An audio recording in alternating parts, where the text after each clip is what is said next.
ሰላም ውድ የዩቲዩብ ቤተሰቦቼ ከብዙ መጥፋት በኋላ እንግዲህ በድጋሚ በሌላ ቪዲዮ መጥቻለሁ። በብርቱካን ኬክ አሰራር ነው የመጣሁት።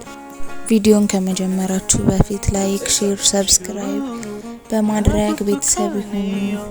ፋሚሊዎች 1000 ሰብስክራይብ አስገቡኝ እንደምንም ብላችሁ። እንግዲህ በመጀመሪያ ብርቱካናችንን እናጥበውና ትንሽ ቆዳውን ፋቅ እናደርገዋለን በመፈቅፈቂያ። እንደዚህ በምታዩት መልኩ ፋቅ እናደርግና የሚያዘጋጀነው እቃው ላይ የምንፈቃውን ብርቱካን እናደርጋለን ማለት ነው። ልክ እንደዚህ በምታዩት መልኩ። ከዛ በመቀጠል ደግሞ የብርቱካን መጭመቂያ ስለሌለኝ እኔ በእጄ ነው እየጨመኩኝ እቃ ውስጥ ማደርገው። እንደዚህ በምታዩት መልኩ እንግዲህ ብርቱካኑን እየቆራረጥኩኝ ሁለት ቦታ እያደረግኩኝ እየጨመኩኝ እቃ ውስጥ አደርጋለሁ ማለት ነው።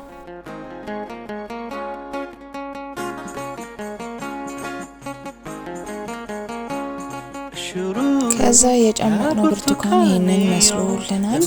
ከዛ ማጥለያ አድርጌ የጨመኩትን ብርቱካን በቃው ገለብጥና ደግሜ በማጥለያ ላይ አድርጌ ይሄ የብርቱካን ፍሬው ምናምን ስለሚኖር እሱን በማጥለያ አድርጌ መልሼ ብርጭቆ ላይ እገለብጠዋለሁ ማለት ነው በምታዩት መልኩ። ከዛ ምንም ፍሬም የሌለው በቃ ንጹህ ውሃው ብቻ የብርቱካኑ ውሃ ብቻ በቃ ላይ ያንን የፈቀፈቅንበት የብርቱካኑ ቆዳ ትንሽ የፈቀፈቅንበት እቃ ላይ እንጨምራለን ማለት ነው። በምታዩት መልኩ እንደዚህ ጨምረን ቁጭ እናደርጋለን። ከዛ ግማሽ ብርጭቆ ዘይት ነው የምንጠቀመው። ግማሽ ብርጭቆ ዘይታችንን እናደርግና እቃው ላይ እናደርጋለን ማለት ነው። ከብርቱካኑ ቀጥሎ ዘይት ነው የምናደርገው። ከብርቱካኑ ቀጥሎ ዘይታችንን አድርገን እንግዲህ ከዛ በስኳር ሙሉ በቃው ሙሉ ጣፋጭ እንዲሆን ብርቱካኑ ብዙም እንትን ነው ማለት የአረንጓዴ ነገር ስለሆነ ጣፋጭ እንዲሆን ስኳሩን በዛ ዘይቱን የብርቱካኑን ውሃ ስኳሩን አንድ ላይ እንመታለን። ከዛ ትንሽ የግማሽ ማንኪያ ጫውን የተጠቀምኩት። ከዛ ስኳሩ እንዲሟሟልን በምታዩት መልኩ እንደዚህ እንመታዋለን ማለት ነው።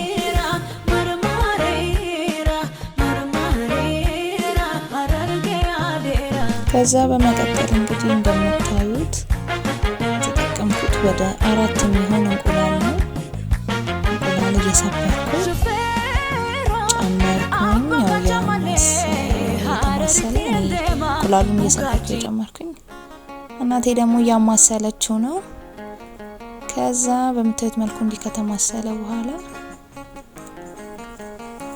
ቫኒላ ነው ያደረኩት። ምክንያቱም የእንቁላሉ ሽታ ይሄ እንቁላሉ ጠረን ስለሚኖረው ለዛ ቫኒላ ነው የተጠቀምኩት። ጠረኑ እንዲቀይረው ቫኒላ አደረኩኝ። ከዛ መምታት ነው ማለት ነው። በምታዩት መልኩ አንድ ላይ እንደዚህ እንቁላሉን በደንብ አድርገን እንመታዋለን ማለት ነው።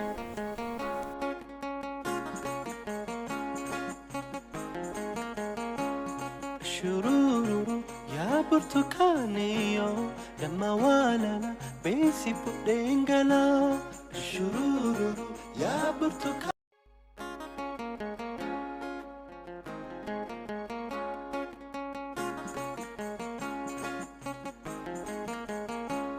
shururu ya burtukanio lama walala besi pudengala የተጠቀምኩት ዱቄት ደግሞ ግማሽ ብርጭቆ ነው።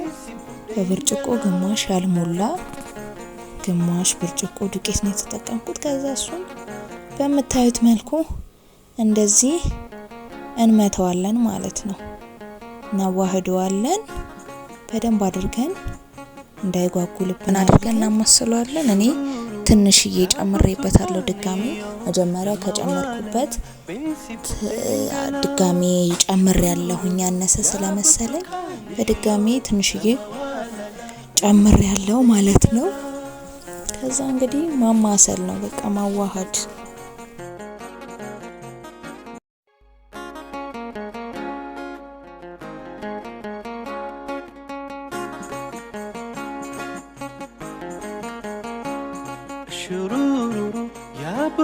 ከዛ በምታዩት መልኩ እንግዲህ ሊጣችን እንደዚህ ካማሰልን በኋላ ፓውደር ነው የጨመርኩት። 2 ማንኪያ ፓውደር ጨምሬያለሁ። በደንብ አድርገን ፓውደሩን ከዱቄቱ ጋር በደንብ አድርገን እናዋህደዋለን።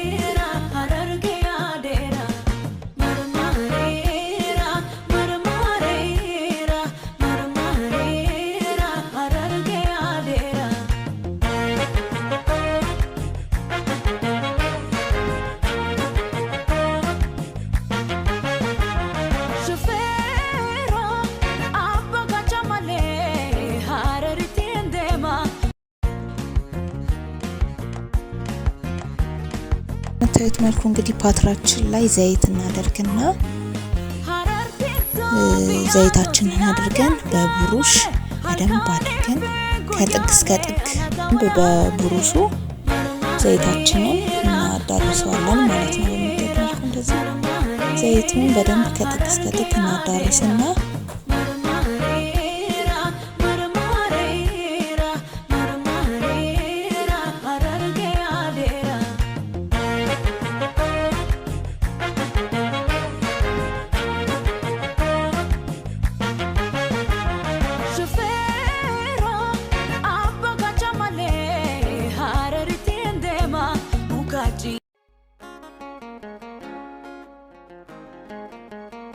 ከዛ ሊጡን እንግዲህ ወደ ፓትራው መገልበጥ ነው። ሊጣችንን ፓትራው ላይ እንገለብጣለን። በምታዩት መልኩ ሊጡን ፓትራው ላይ እንገለብጠዋለን ማለት ነው።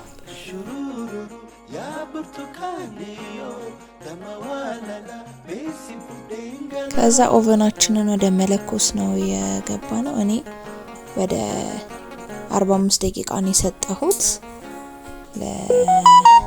ኦቨናችን 45 ሰከንድ ነው የሰጠሁት። ከዛ ሊጡን በምታዩት መልኩ እንግዲህ ወደ ኦቨናችን ውስጥ እናስገባዋለን ማለት ነው። ከዛ እንዲበስል መተው ነው ማለት ነው ለ45 ደቂቃ ያህል። ምንም ንፋስ እንዳያገኝ አንከፍተው ማሰሬ ምንም አንለው። ሊጡ ራሱ በራሱ ኦቨኑ እስኪጠፋ ድረስ። ከዛ በምታዩት መልኩ እንግዲህ ኬካችን ደረሰ ማለት ነው። እንደዚህ አድርጌ ኬካችንን ከኦቨን ውስጥ አወጣሁት። ልክ በቃ በምታዩት መልኩ በጣም ደስ የሚል የሚያምር ሆኖ ኬካችን ደርሷል ማለት ነው።